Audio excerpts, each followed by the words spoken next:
কি পড়বো? তকবীর পড়বো কার? আল্লাহ। ফাহিশা কথা বলা যাবে না, তাহলে আপনার রমজান থাকবে না।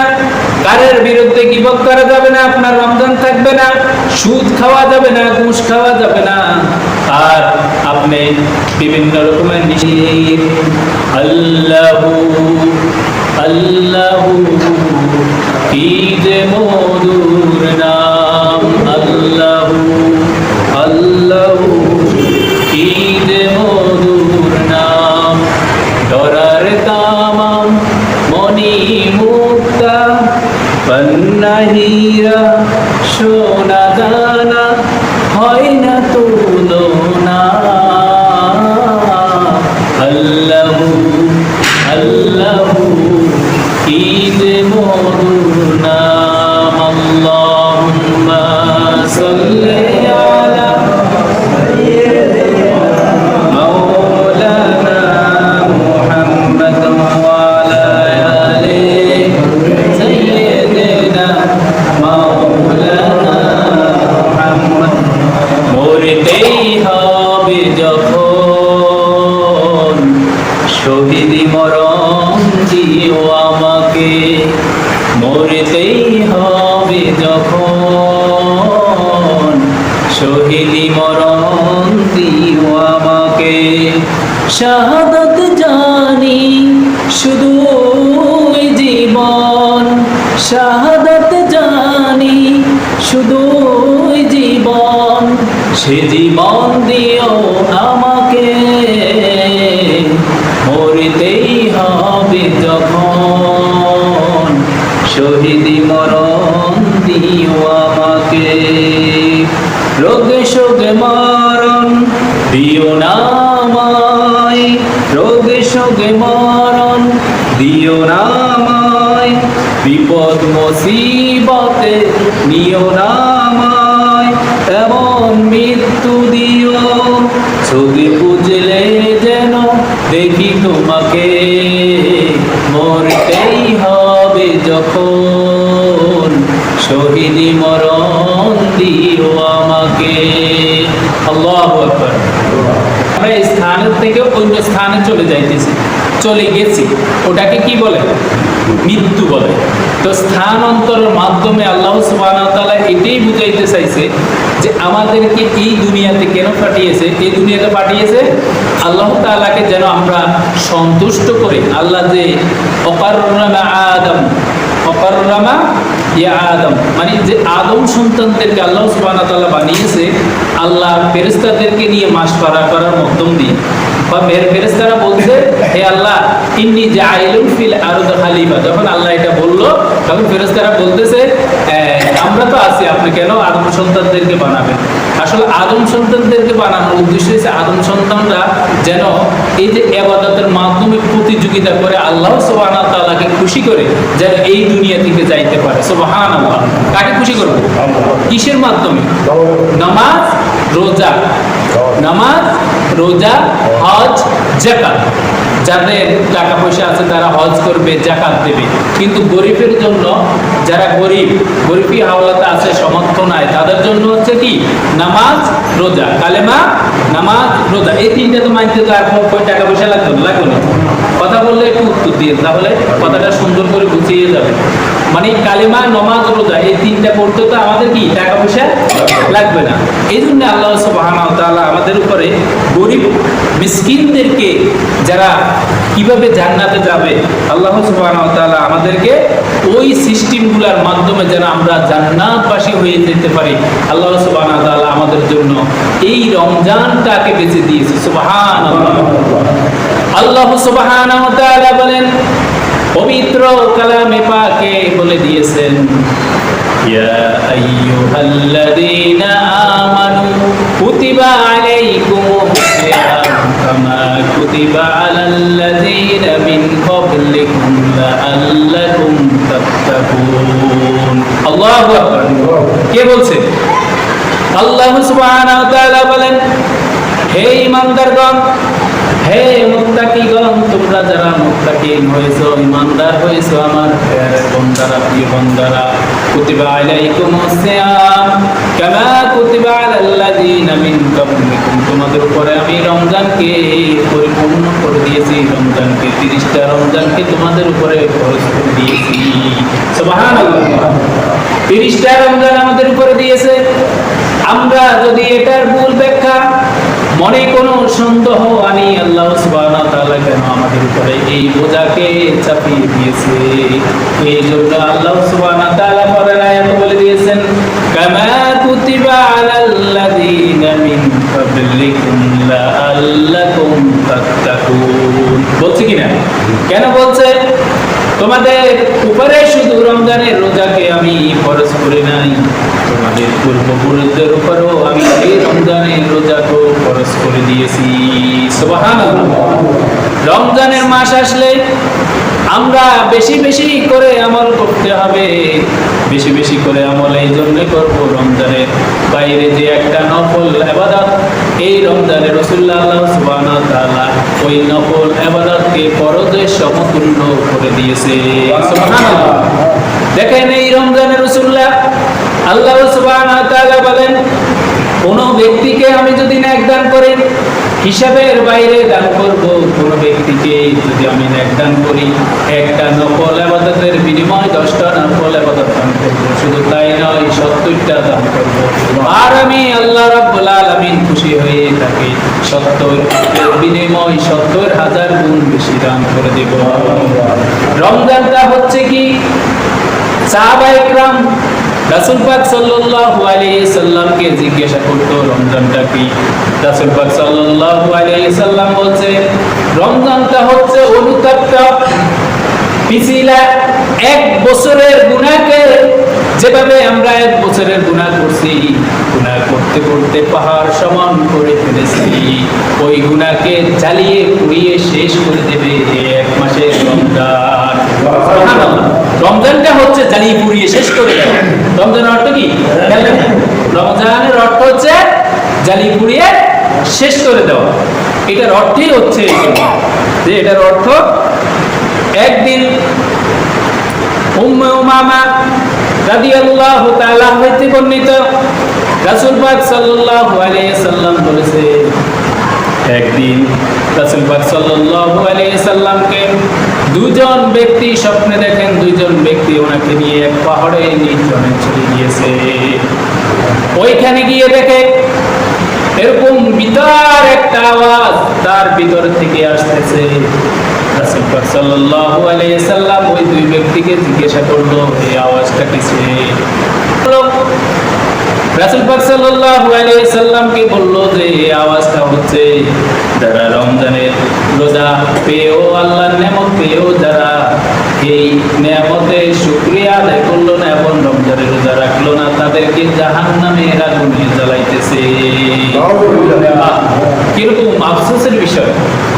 রমজানটা হচ্ছে এমন, রমজানের মধ্যে অফতিহাতে আবওয়াবুর রহমান, আল্লাহ রাব্বুল আলামিন বলেন, আমি বান্দাকে এত আদর করে সৃষ্টি করেছি, এত আদর করে এই বান্দাকে আমি দুনিয়াতে বানিয়ে পাঠিয়েছি, ওই বান্দার জন্য ফতিহাত আবওয়াবুর রহমান। যখন রমজানের মাস আসে আমি আল্লাহ রাব্বুল আলামিন তাদের জন্য আমার রহমানের দরজাগুলো খুলে দিই। সুবহানাল্লাহ। আর কি করবে বলেন আল্লাহ? অফতিহাতুস সামা, আসমানের 7টা দরজাও আমি খুলে দিই, যেন আসমান দিয়ে তাদের দোয়াগুলো আমার কাছে পৌঁছে যায়, আর আমি আল্লাহ রাব্বুল আলামিন রহমানে রাসূলুল্লাহ তাদেরকে maaf করে দিই। সুবহানাল্লাহ। আল্লাহ সুবহানাহু ওয়া তাআলা তাদেরকে ডেকে ডেকে বলে, ওয়াবশিরু বিল জান্নাতি ওয়ালবিসু বিল জান্নাহ, তাদেরকে যারা আমার নেককার বান্দা রমজানের রোজা রেখে এসেছে তাদেরকে জান্নাতের পোশাক পরিয়ে দাও। সুবহানাল্লাহ। এবং জান্নাতু বিল জান্নাতি, তাদেরকে জান্নাতের চাদর বিছিয়ে দাও, তারা যেন আসতে সন্তবে আমার কাছে চলে আসতে পারে। সুবহানাল্লাহ। আল্লাহ রাব্বুল আলামিন এই রমজানে রাসূলুল্লাহ আমাদের জন্য অনেকগুলো আমল রেখেছে, ওই আমলগুলো যদি আমরা পরিপূর্ণ করতে পারি, 11টি আমল আমলের মাধ্যমে আমরা আল্লাহ রাব্বুল আলামিনের রহমানের দরজা দিয়ে প্রবেশ করে সোজা জান্নাতুল ফিরদাউসে চলে যাইতে পারবো। সুবহানাল্লাহ। আমলগুলোর মধ্যে এক নম্বর হচ্ছে রমজান। আমরা রমজানের রোজা রাখতে হবে। 2 নম্বর হচ্ছে কিয়াম, তারাবির নামাজ পড়তে হবে। রমজানের সিয়াম এবং কিয়াম যে ব্যক্তি মানলো, আল্লাহ রাব্বুল আলামিন বলে, আমি ঘোষণা করেছি, মান ক্বালা লা ইলাহা ইল্লাল্লাহ, মান ক্বালা লা ইলাহা ইল্লাল্লাহ, যে ব্যক্তির মধ্যে একবার কালেমা পড়বে, যার মধ্যে একবার কালেমা থাকবে, আমি আল্লাহ রাব্বুল আলামিন তাকে জান্নাতুল ফিরদাউসে দাখিল করে দেব। আর ওইটার পরিপক্ষে আল্লাহ রাব্বুল আলামিন বলেন, যে ব্যক্তি রমজানের রোজা রাখবে, আমি আল্লাহ রাব্বুল আলামিন তাকে জান্নাতে যাওয়ার রাস্তা সহজ করে দেব। সুবহানাল্লাহ। এটা জিকির করি, লা ইলাহা ইল্লাল্লাহ, লা ইলাহা ইল্লাল্লাহ, লা ইলাহা ইল্লাল্লাহ, লা ইলাহা ইল্লাল্লাহ, লা ইলাহা ইল্লাল্লাহ, মুহাম্মাদুর রাসূলুল্লাহ সাল্লাল্লাহু। বলতেছিলাম সিয়াম এবং কিয়ামের কথা। সিয়ামটা হচ্ছে আমরা দিনের বেলায় আল্লাহ রাব্বুল আলামিনকে না দেখে পানাহার করি, আর পানাহারের মাধ্যমে দিয়ে আমরা রমজানের রোজাটা পরিপূর্ণ করি। আর কিয়াম হচ্ছে রাত্রের বেলা আমরা তারাবির নামাজ আদায় করে, আর তারাবির মাধ্যমে তাহাজ্জুদ আদায় করে ফজরের সময় পর্যন্ত যে ব্যক্তি ফজর পর্যন্ত থাকে, আল্লাহ রাব্বুল আলামিন বলেন তার ফেরেশতাদেরকে ওই বান্দাদের আমলনামার মধ্যে সারা রাত্রে ইবাদতের সব লিখতে থাকো। সুবহানাল্লাহ। আর ইমানদারের জন্য, মুত্তাকিনদের জন্য 2টা আনন্দের বিষয়। 3 নম্বর হচ্ছে ইফতার। 3 নম্বরে ইফতার বান্দার জন্য 2টা পরিপূর্ণত খুশির বিষয় আল্লাহ সুবহানাহু ওয়া তাআলা বলে দিয়েছেন। রাসূল পাক সাল্লাল্লাহু আলাইহি ওয়াসাল্লামকে বলছেন, আপনার উম্মতদেরকে একটা খুশির সংবাদ দিয়ে দেন। খুশির সংবাদটা হলো তাদের জন্য 2 সময়, একটা হলো ইফতার আর একটা হলো সেহরি। সুবহানাল্লাহ। এই আল্লাহ রাব্বুল আলামিন আমাদেরকে এত সুন্দর করে পয়গাম দিয়ে এই দুনিয়াতে পাঠিয়েছেন। এই সুন্দর করে পয়গামের মাধ্যমে আল্লাহ রাব্বুল আলামিন আমাদের জন্য কয়টা জান্নাত বানিয়েছেন? বলেন কয়টা? 8টা জান্নাত বানিয়েছেন। এত মহব্বতের বান্দার জন্য একটা জান্নাত বেশি বানিয়েছেন। আর জাহান্নাম বানিয়েছেন কয়টা? 7টা। আল্লাহ সুবহানাহু ওয়া তাআলা রাসূল বলেন, যখন রমজানের প্রথম রহমতের 10 দিনে অতিক্রম শুরু হয়ে যায়, আল্লাহ রাব্বুল আলামিন ফেরেশতাদেরকে বলেন, তোমরা এই দুনিয়াতে ছড়িয়ে পড়ো, আমার বান্দাদেরকে রহমতের চাদরে নিয়ে আসো। সুবহানাল্লাহ। আগুন শয়তানকে বেঁধে ফেলো। শয়তান কয় প্রকার? 2 প্রকার।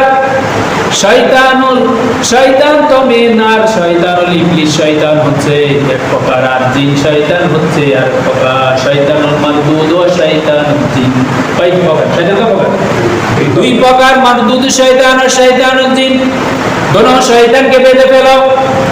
শয়তান যেন এদিক সেদিক না করতে পারে, আর আমার বান্দারা যেন আমার ইবাদত করে পরিপূর্ণ ইবাদতের মাধ্যমে আমাকে পেয়ে যায়। শয়তানকে বেঁধে তারপরে জাহান্নামের দরজাগুলোতে তালা মারিয়ে দাও। এই রমজানের মাসে যে ব্যক্তি মারা যাবে, সেই তো সোজা জান্নাতে চলে যাবে। এই রমজানের মাসে যে ব্যক্তি মারা যাবে, সে আল্লাহর জান্নাত পেয়ে যাবে। আর এই রমজানের মাসে যে ব্যক্তি আল্লাহকে খুশি করে আল্লাহর জান্নাত হাসিল করবে, আল্লাহ রাব্বুল আলামিন বলে তাকে আমি আমার নিজ হাতে মেহমানদারি করব। কোন নবীর উম্মতদেরকে বলেন নাই, কোন নবীদেরকেও বলেন নাই, আল্লাহ রাব্বুল আলামিন শুধু একমাত্র বলেছেন বিশ্ব নবী জনাবে মুহাম্মদুর রাসূলুল্লাহ সাল্লাল্লাহু আলাইহি ওয়াসাল্লামের উম্মতদেরকে প্রতি আয়াত নাযিল করেছেন, ওয়াসসামু লি ওয়া আনা আজিজি বিহি। যদি কোন বান্দা আমাকে না দেখে বিশ্বাস করে পানাহার ত্যাগ করে আমার রমজানের রোজা রাখে, আমি আল্লাহ রাব্বুল আলামিন, ও ফেরেশতারা শুনো, কসম দিয়ে বলছি, আমি আল্লাহ রাব্বুল আলামিন তাদেরকে আমার নিজ হাতে মেহমানদারি করব। সুবহানাল্লাহ। আল্লাহ সুবহানাহু ওয়া তাআলা আমাদের জন্য আরো অনেক রকমের নিয়ামত দান করেছেন, যেমন তেলাওয়াতুল কোরআন। এই রমজানের মাসে কোরআন নাজিল হওয়ার কারণে রমজানের মর্যাদা বেড়েছে কিনা? আল্লাহ সুবহানাহু ওয়া তাআলা পবিত্র কালামে পাকে বলেছেন, আয়াত আছে নি রমজানে যে কোরআন নাজিল হয়েছে এটা সত্য বলে আয়াত আছে। শাহরু রমাদানাল্লাযী উনজিলা ফীহিল কুরআন হুদাল লিন্নাস। আল্লাহু আকবার। আল্লাহ সুবহানাহু ওয়া তাআলা বলেন, শাহরু রমাদানাল্লাযী উনজিলা ফীহিল কুরআন, এই রমজানের মাসে আমি কোরআনকে অবতীর্ণ করেছি। এই রমজানে রাসূলুল্লাহ কোরআনকে বরকতময় করে, কোরআনে রাসূলুল্লাহ এই রমজানকে আমি এত বরকতময় করেছি যেটা বান্দা নিজেও বুঝতে পারবে না। সুবহানাল্লাহ। কেন নাযিল করেছে কোরআন? আমাদের প্রশ্ন থাকতে পারে, এই কোরআন আমাদের উপর কেন নাযিল করেছে? আল্লাহ সুবহানাহু ওয়া তাআলা বলেন, উনজিলা ফীহিল কুরআন হুদাল লিন্নাস, এই মানুষকে হেদায়েত করার জন্য এই কোরআনকে নাযিল করেছে। কাকে? মানুষ হচ্ছে আমরা। আমাদেরকে ইঙ্গিত করে আল্লাহ সুবহানাহু ওয়া তাআলা বলছে, এই মানব জাতিকে হেদায়েত করার জন্য আমি এই কোরআনকে নাযিল করেছি। আজ আমরা মানব জাতি হয়ে কোরআন পড়ি না, কোরআন ধরি না, কোরআন থেকে দূরে থাকি, ঠিক না? কোরআন পড়ি না ঠিক মতো, কোরআনকে ইজ্জত করি না, কোরআনের আইন মানি না, কোরআনের ইকামত মানতে চাই না। যখন আমাদেরকে আল্লাহ রাব্বুল আলামিন যদি কোরআন মানার কোন জ্ঞান দিয়ে দেয়, আল্লাহ রাব্বুল আলামিনের দরবারে খুশি হয়ে আমরা সেটা করব। আল্লাহ সুবহানাহু ওয়া তাআলা 5 নম্বরে বলছে, যদি অন্যকে ইফতার করাতে হবে, ইফতারের মধ্যে নিজে একা ইফতার করলে হবে না, খুঁজে খুঁজে আশেপাশে যারা আছে হবে। আর 7 নম্বর হলো সকল ধরনের অশ্লীলতা থেকে আমরা দূরে থাকতে হবে। কি করতে হবে? সকল ধরনের অশ্লীলতা, ফাহিশা কথা, বসে বসে গপ গুজারা করা, এগুলা থেকে আমরা দূরে থাকতে হবে। আমরা সারাদিন তাকবীর পড়ব, কার আল্লাহু আকবার, সুবহানাল্লাহ সুবহানাল্লাহ আলহামদুলিল্লাহ ওয়া লা ইলাহা ইল্লাল্লাহ আল্লাহু আকবার। কি পড়ব? তাকবীর পড়ব কার? আল্লাহ। ফাহিশা কথা বলা যাবে না, তাহলে আপনার রমজান থাকবে না। কারের বিরুদ্ধে গীবত করা যাবে না, আপনার রমজান থাকবে না। সুদ খাওয়া যাবে না, ঘুষ খাওয়া যাবে না। আর আপনি বিভিন্ন রকমের নেশা করবে। এমন একটা রমজান পেয়েও আপনি যদি আপনার গুনাহ মাফ চাইতে পারলেন না, আপনার মতো হতভাগা আর পৃথিবীতে কেউ হইতে পারে না। আল্লাহু আকবার। আল্লাহু আকবার। রাসূল পাক সাল্লাল্লাহু আলাইহি ওয়াসাল্লাম বলেন, ও আমার উম্মতেরা, আমি আল্লাহ রাব্বুল আলামিনের পক্ষ থেকে, আল্লাহ রাব্বুল আলামিনের কাছ থেকে তোমাদের জন্য নিয়ামত নিয়ে এসেছি। এই রমজানটা হচ্ছে হাজার হাজার মাসের চেয়ে উত্তম। এই রমজানে যদি তোমরা একদিন ইবাদত করো, আল্লাহ রাব্বুল আলামিন হাজার গুণ বাড়িয়ে দেবে। কিন্তু এই রমজান পেয়েও যে আমার বান্দা, আমার উম্মত, আল্লাহ বলেন আমার বান্দা, নবীজি বলেন আমার উম্মতেরা যারা এই মাহে রমজানের 30টা রোজা পেয়েও তার গুনাহ মাফ চাইতে পারলো না, আল্লাহ রাব্বুল আলামিন বলেন তার মতো হতভাগা এই জমিনের ভিতর কেউ নাই। আল্লাহু আকবার। কি করতে হবে? তাহাজ্জুদের মাধ্যমে আল্লাহর কাছে কি মাফ চাইতে হবে। মাফ চাইবেন নি? সকলে মাফ চাইবেন নি? একটু খেয়াল রাখেন, একটু মন দিয়ে শুনেন। 8 নম্বরে হলো দান সদকা। কি করতে হবে? আপনি বলবেন আমার নাই, আমার পকেটে 1 টাকা আছে, 5 টাকা আছে, 10 টাকা আছে, ওখান থেকেও আপনি পরিপূর্ণভাবে যতটুকু সামর্থ্য আছে আপনার 2 টাকা হলেও দান করতে হবে। করবেন কিনা? খুঁজে খুঁজে দান করবেন। 9 নম্বরে হলো যাকাত দেওয়া। যাদের টাকা পয়সা বেশি আছে তারা যাকাত দেব। আমরা যাকাতের মাধ্যমে আল্লাহ রাজি, আল্লাহ সুবহানাহু ওয়া তাআলাকে রাজি খুশি করে আল্লাহর জান্নাত কামিয়াবি করব। আর যদি আপনি ওই মালের সদকা যাকাত না দেন, তাহলে ওই টাকা পয়সা একদিন আপনার কবরে গিয়ে কালসাপ হয়ে আপনাকে দংশন করবে। ঠিক কি না? করবো নি? করবো। 9 নম্বর 10 নম্বর হলো শেষ দশকে বেজর রাত্রগুলো খুঁজো। 21, 23, 25, 27 মাধ্যমে 29 মাধ্যমে আমরা বেজর রাত্রগুলো খুঁজতে আল্লাহ লাইলাতুল কদরকে তালাশ করব। লাইলাতুল কদর আমাদের প্রয়োজন আছে কিনা? কেন প্রয়োজন বলেন? প্রয়োজন এই জন্যে, লাইলাতুল কদর খায়রুম মিন আলফি শাহর। আল্লাহু আকবার। আর কিরকম করে আল্লাহ তাআলা নিয়ামত দিবেন এই কদরের মধ্যে? এই কদরের রাসূলুল্লাহ আল্লাহ তাআলা একটা সূরা নাযিল করেছে, সেটা জানেন নি সবাই? তাই একটু পড়েন আমার সাথে। ইন্না আনজালনাহু ফি লাইলাতুল ওয়া মা আদরাকা মা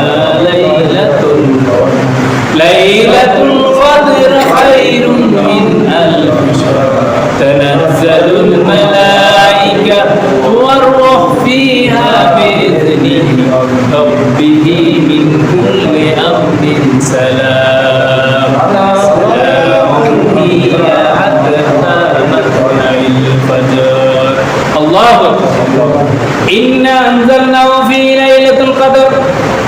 নবী হে, আপনার পরে আমি এমন একটা রাত্রি অবতীর্ণ করেছি। রাসূল পাক সাল্লাল্লাহু আলাইহি সাল্লাম বলেন, ওমা আদরাকা মা লাইলাতুল কদর। লাইলাতুল কদর মানে কি?